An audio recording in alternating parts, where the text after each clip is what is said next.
So here with George Groves, Wembley Arena. Familiar stomping ground for you, George, Wembley? Yes, love it here at Wembley. Refuse to leave. Obviously was here not that long ago for the record-breaking biggest fight in history, Wembley Stadium. This time on a slightly smaller scale down at Wembley Arena. Again, a huge fight. It's a big arena fight. And I think anything would have seemed small compared to the last fight. But Wembley Arena is a prestigious place to box. I've boxed before. Beat Paul Smith in a very entertaining fight. So it's great to be back. No sour memories for me here. Yeah. And of course, you mentioned the last fight and what build-up it was to that. I mean, before, of course, the knockout. What were your highlights from that night and the build-up to the last fight at Wembley Stadium? I think the weigh-in at Wembley Arena was awesome. I booked Wembley Arena the night before. We were going to put on a boxing show, but in turn we decided to put on we ended up putting on a weigh-in. There was a boxing celebrity down there. It was cool. Match and Mission took over from that. Stole our idea, but it was that was a highlight. Obviously, I think the ring entrances were pretty good. Coming out on the London bus, some people might have thought it was a bit funny, a bit tacky, but it's a bit of something. It gives a bit extra, and that's what we felt we delivered on the night. We delivered a bit extra. I didn't get the result I wanted, but right up to that point, I certainly delivered value for money. And after the fight, what were your mindset after the fight? How long did it take you to go back into the gym? How long did it take you to get onto the phone to Calla to book the next fight? As soon as possible, when I went straight home, watched the fight over, didn't shy away from it. Had a week off and I was back in the gym on the following Monday. In the meantime, I was talking to Calla constantly about options and Calla, to his credit, is the man you need in those situations because he gets things done with immediate effect. To pull this off is quite extraordinary, really. This limited amount of time to come back in such a big fight, a meaningful fight, to get the governing bodies to agree to it, to get the opponents to agree to it, to book a venue and announce a fight in such a short amount of time is a full credit to Scott. And certainly made the right decision signing with him at the time I did, because otherwise I could be here announcing a signature with Saudi, but really I should be announcing a fight. No, definitely. And of course, your opponent, Christopher Rabas, how much do you know about him? Have you seen much of him? Yeah, I've seen clips of him on YouTube, never seen him live. Checked his record, he's a very good fighter, good name in his record, and he understands that he's champion, he's coming over to win. We heard his agent talking earlier saying that he's up for the fight, he's going to get the job done. So I'm anticipating a tough fight, a good fight, an entertaining fight. He's got a style that is attractive to the fans. He comes forward and lets his hands go. It's up to me to take advantage of that and land big shots. So I've knocked quite a few people out in my career. I've been knocked out before, so there's definitely a vulnerability about me at times, which I think is slightly endearing to the fans, but this time round there's been none of that. We're going to get the job done. Definitely. And I mean, you mentioned you've been knocked out before, and of course against Carl, it's happened twice. What have you learned from both of those fights, especially the last fight? Because I mean, I think a big thing is learning. It is a learning game, isn't it? As well as I know I belong at this level. I think the vast majority of the rounds shared with Carl I won. I think I was winning both fights. The first fight, I think the fight stopped prematurely. The second fight, I got knocked out, but up to that point, I was well in the fight, and it certainly wasn't a punch I was predict at that point in time. I left an opening, Carl Froch took advantage of it. It happens in boxing. You do get every time you get hit, you make a mistake. Just sometimes that mistake you don't have a chance to adjust to. So that was the case in the last fight. It was a great night, a great night, and I look forward to being involved in many more great nights. This will be a great night, September 20th, Wembley Arena. Anticipating a great crowd to come down.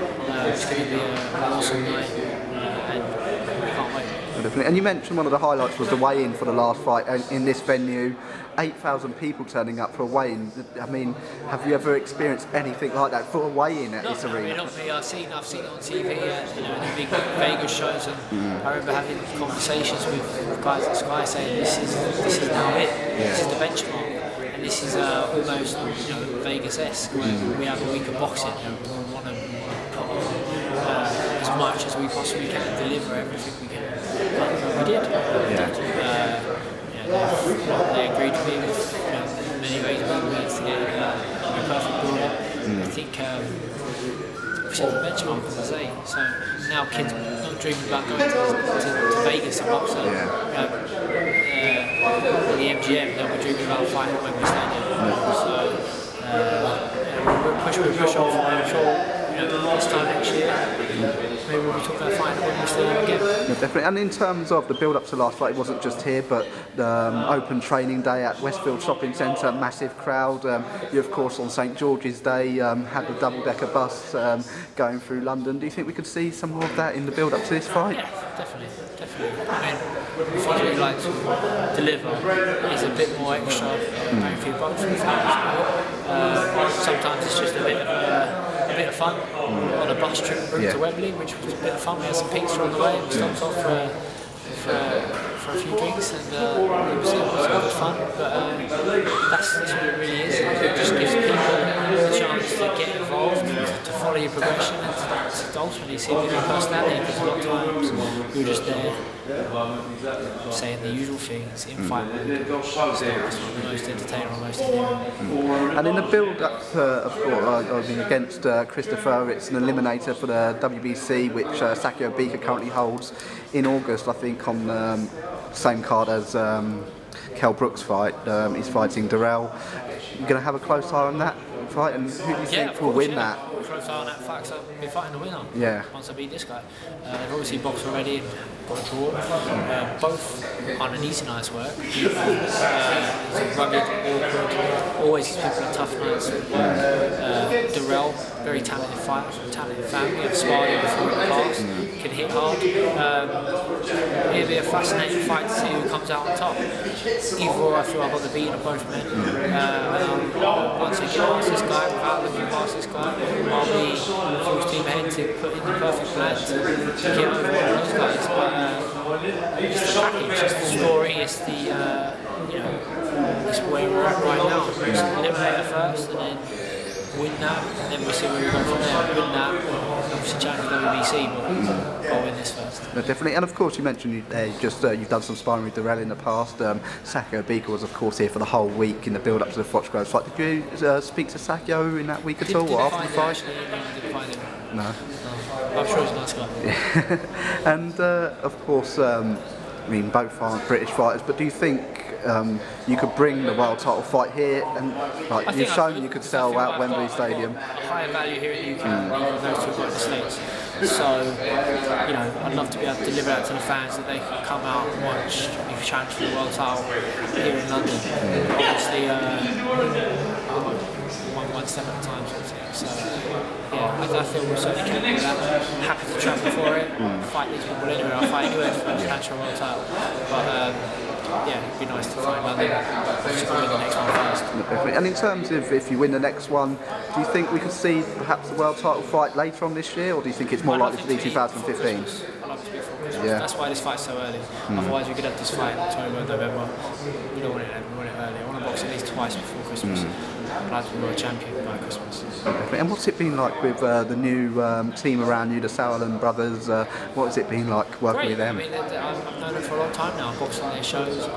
We're on the same wavelength. They might be German, but they grew up in London, and we speak the same language.